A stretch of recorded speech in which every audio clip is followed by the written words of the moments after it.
നമസ്കാരം. 10ാം ക്ലാസ്സിലെ എല്ലാ കുഞ്ഞുങ്ങൾക്കും ഇൻഫോ മിററിലേക്ക് സ്വാഗതം. നമ്മൾ നോക്കിക്കൊണ്ടിരിക്കുന്നത് നിങ്ങളുടെ ഇംഗ്ലീഷ് ചാപ്റ്റേഴ്സാണ്.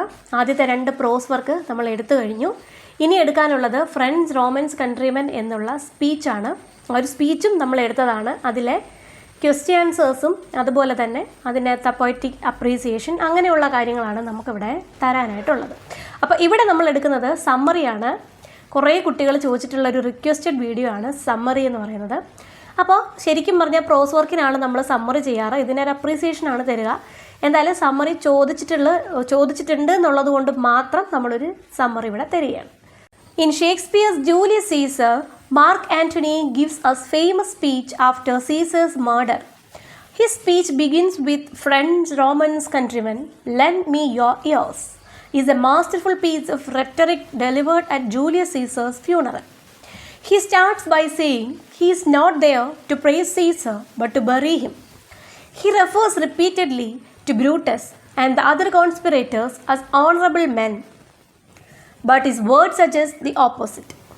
മക്കളെ, ഇതിനകത്ത് ഫസ്റ്റ് പാരഗ്രാഫ് എന്ന് പറയുന്നത് ഇപ്പം ഞാൻ ഒരുപാട് ഡീപ്പായിട്ട് അർത്ഥം പറയേണ്ട ആവശ്യമില്ല. കാര്യം എന്ന് പറഞ്ഞു കഴിഞ്ഞാൽ ഓൾറെഡി നമ്മൾ പോയം പഠിച്ചതാണ്, അല്ലെങ്കിൽ സ്പീച്ച് നമ്മൾ നല്ല രീതിയിൽ എക്സ്പ്ലെയിൻ ചെയ്തതാണ്. ഇനി ഇതിനകത്ത് നമ്മൾ അതിൻ്റെ ഒരു കണ്ടൻറ്റ് എന്താണ് ഉദ്ദേശിക്കുന്നത് എന്ന് പറയേണ്ട ആവശ്യമേ ഉള്ളൂ കേട്ടോ.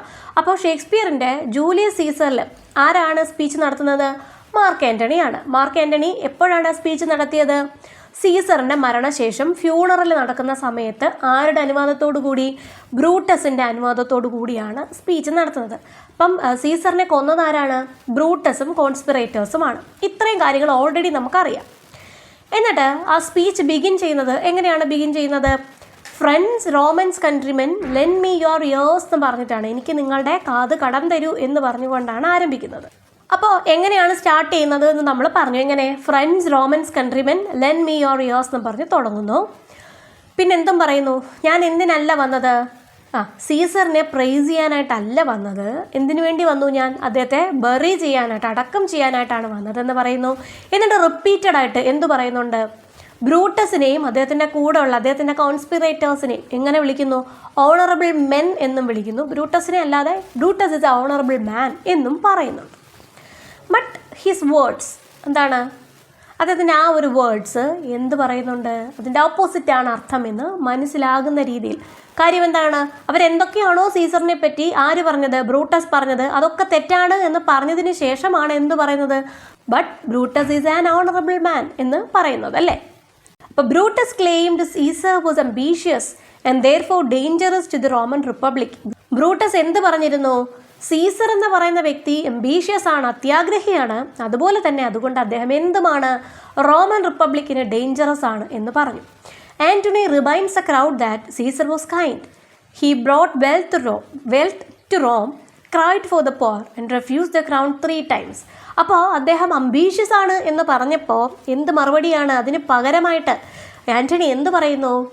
ബ്രൂട്ടസ് പിന്നെ വെൽത്ത് എങ്ങോട്ടേക്ക് കൊണ്ടുവന്ന ആളാണ്? റോമിലേക്ക് കൊണ്ടുവന്നതാണ്. പ്രിസണേഴ്സിനെയൊക്കെ മോചിപ്പിക്കുന്നതിലെ മോചനദ്രവ്യത്തിൻ്റെ കാര്യമൊക്കെ നമ്മൾ ഓൾറെഡി പറഞ്ഞില്ല. അതുപോലെ തന്നെ അദ്ദേഹം പാവപ്പെട്ടവന് വേണ്ടി കരഞ്ഞവനാണ്. പിന്നെ ക്രൗൺ 3 പ്രാവശ്യം ക്രൗൺ നിരസിച്ച ആളാണ്. ഒരു അംബീഷ്യസ് ആയിട്ടുള്ളൊരു വ്യക്തിയാണെങ്കിൽ അങ്ങനെ ചെയ്യുമോ? ഇല്ല. These actions did not seem like ambition. ഇതൊക്കെ അംബീഷനായിട്ട് തോന്നുന്നില്ല. He says he is not blaming Brutus, but he cleverly turns the crowd against the conspirators. അദ്ദേഹം എന്ത് പറയുന്നു? ഞാൻ ബ്രൂട്ടസിനെ എതിര് പറയാനോ അല്ലെങ്കിൽ ബ്രൂട്ടസ് പറയുന്നതൊക്കെ തെറ്റാണെന്നോ പറയാനോ അല്ലെങ്കിൽ അദ്ദേഹത്തെ കുറ്റപ്പെടുത്താനോ ബ്ലെയിം ചെയ്യാനോ ഒന്നും അല്ല ഇതൊക്കെ പറയുന്നത് എന്ന് പറയുമ്പോഴും അവിടെ നിൽക്കുന്ന ആളുകളുടെ ക്രൗഡിൻ്റെ മെൻറ്റാലിറ്റി മാറുന്നു. ആർക്ക് എഗൻസ്റ്റ് ആവുന്നു? അവർ ബ്രൂട്ടസിന് എഗൻസ്റ്റ് ആകുന്നു. കാര്യം എന്താണ്? അവരെന്ത് മനസ്സിലാക്കുന്നു? സത്യം അല്ലെങ്കിൽ പഴയ കാര്യങ്ങൾ അവർ ഓർക്കുന്നു. Antony says he is not there to argue with Brutus but to share what he knows. എന്താണ്? ഞാനിവിടെ വന്ന് നിൽക്കുന്നത് ആർഗ്യൂ ചെയ്യാനല്ല, ബ്രൂട്ടസുമായിട്ട് ആർഗ്യൂ ചെയ്യാനല്ല, പക്ഷേ എനിക്ക് എന്തൊക്കെ അറിയാമോ അത് റിവീൽ ചെയ്യാൻ, അതൊന്ന് ഷെയർ ചെയ്യാൻ, നിങ്ങളുമായിട്ട് ഷെയർ ചെയ്യാനായിട്ട് വന്നു. He reminds the people they once love Caesar and ask why they no longer മോൺ ഹിം. അല്ലേ? എന്താണ് പറയുന്നത്? നിങ്ങളെല്ലാവരും ഒരിക്കലെങ്കിലും ആരെ സ്നേഹിച്ചിരുന്ന ആളാണ്? സീസറിനെ സ്നേഹിച്ചിരുന്ന ആളാണ് അല്ലേ? എങ്കിൽ നിങ്ങൾ എന്തുകൊണ്ട് അദ്ദേഹത്തിന് വേണ്ടി വിലപിക്കുന്നില്ല? അദ്ദേഹത്തിൻ്റെ മരണത്തിൽ നിങ്ങൾ എന്തുകൊണ്ട് വേദനിക്കുന്നില്ല? He pretends to be overcome with emotion and possess. And making the crowd sympathise with him. അപ്പോൾ അദ്ദേഹം പിന്നെ പറയുന്നു, ഒരു മിനിറ്റ് ഒന്ന് വെയിറ്റ് ചെയ്യൂ, പോസ് ചെയ്യണം എനിക്ക്. കാര്യം എന്താണ്? എൻ്റെ ഹൃദയം എങ്ങോട്ട് പോയി, എൻ്റെ മനസ്സ് എങ്ങോട്ട് പോയി? കഫിനിൽ പോയി, സീസറിൻ്റെ കൂടെ പോയി. അപ്പോൾ ഒന്ന് വെയിറ്റ് ചെയ്യൂ. അപ്പോൾ അതെന്താണ്? ഒരു സിമ്പതി, ആൾക്കാരുടെ സിമ്പതി വേണം. അദ്ദേഹത്തിന് സഹിക്കാൻ പറ്റുന്നില്ല സങ്കടം. എൻ്റെ ഹൃദയം പോലും അവിടെ പോയി ഇരുന്ന് വിലപിക്കുന്നു എന്ന് പറയുമ്പോൾ അപ്പോൾ ജനങ്ങൾ ചിന്തിക്കുമോ അത്രയും നല്ലൊരു മനുഷ്യനാണല്ലേ, അപ്പം ഞങ്ങൾ എന്തുകൊണ്ട് ചിന്തിക്കുന്നില്ല എന്ന്, ഞങ്ങൾ അദ്ദേഹത്തിന് വേണ്ടി കരയുന്നില്ല എന്നുള്ള ചിന്തകൾ അവർക്ക് വരും. By the end, Antony's emotional words turned the crowd against Brutus. Last ആയപ്പോഴേക്കും അദ്ദേഹത്തിൻ്റെ ഇമോഷണൽ വേർഡ്സ് ആർക്കെതിരെ തിരിയുന്നു? ബ്രൂട്ടസിനെതിരെ ക്രൗഡ് തിരിയാൻ കാരണമാകുന്നു. The people become angry and want revenge. ജനങ്ങൾ എന്താകുന്നു? ദേഷ്യമുള്ളവരാകുന്നു. അവർക്ക് റിവെഞ്ച് വേണം. അവിടെ അവെഞ്ച് എന്നൊരു വേർഡ് വന്നത് ഓർമ്മ വേണം. Antony then joins forces with Octavius. Octavius ആരാണ്? ഒക്ടേവിയസ് സീസറിൻ്റെ അനന്തരാവകാശി, ഹെയർ ആണ്. അപ്പോൾ അദ്ദേഹവുമായിട്ട് കൂടി ചേർന്ന് to fight Brutus and Cassius. ബ്രൂട്ടസിൻ്റെ കൂടെയുള്ള ആളാണ് കാഷ്യസ്. അവർക്കൊക്കെ എതിരായിട്ട് ഫൈറ്റ് ചെയ്യുന്നു. In the end the conspirators are defeated and Antony gains power in Rome. അവസാനം ആരൊക്കെ മരിക്കുന്നു? കോൺസ്പിറേറ്റേഴ്സിനെയൊക്കെ എന്ത് ചെയ്യുന്നു? അവർ തോൽപ്പിച്ച് അടിയറവ് പറയിച്ച് കൊല്ലുന്നുണ്ട്. എന്നിട്ട് എന്ത് ചെയ്യുന്നു? ആൻ്റണി റോമിലേക്ക് പവർ ആരുടെ കയ്യിലാവുന്നു? ആൻ്റണിയുടെ കയ്യിൽ ആവും. അപ്പോൾ അത്രയുമാണ് എന്ത് സമ്മറി. ഇനി കമൻറ്റ് വരും, ഇതൊന്നും കൂടി ഒന്ന് ചുരുക്കാമോ എന്നും പറഞ്ഞു. മക്കളെ വേണമെങ്കിൽ കുറേ സെൻറ്റൻസ് ഒക്കെ കട്ട് ചെയ്ത് വേണമെങ്കിൽ ചുരുക്കാം. ഇതിനകത്ത് എല്ലാ കണ്ടൻറ്റും കൂടി ഉൾക്കൊള്ളിച്ച് സിമ്പിൾ സെൻറ്റൻസിലാണ് ഞാൻ തന്നിട്ടുള്ളത്. മാക്സിമം സമ്മറി ആയിട്ട് ഇത് തന്നെ എഴുതാനായിട്ട് ശ്രമിക്കണം കേട്ടോ. അപ്പോൾ ഇത്രയേ ഉള്ളൂ. ഇനി പോയറ്റിക് അപ്രീസിയേഷൻ ഓൾറെഡി നിങ്ങൾക്ക് ആക്ടിവിറ്റീസിൽ അതുണ്ട്.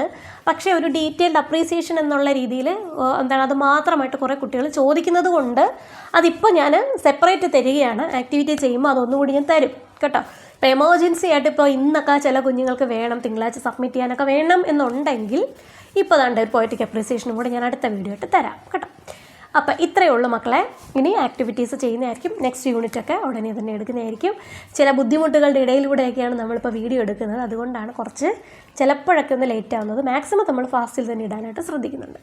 അപ്പോൾ ഇത്രയേ ഉള്ളൂ. നല്ല മിടുക്കാരായിട്ട് പഠിക്കണം. All the best.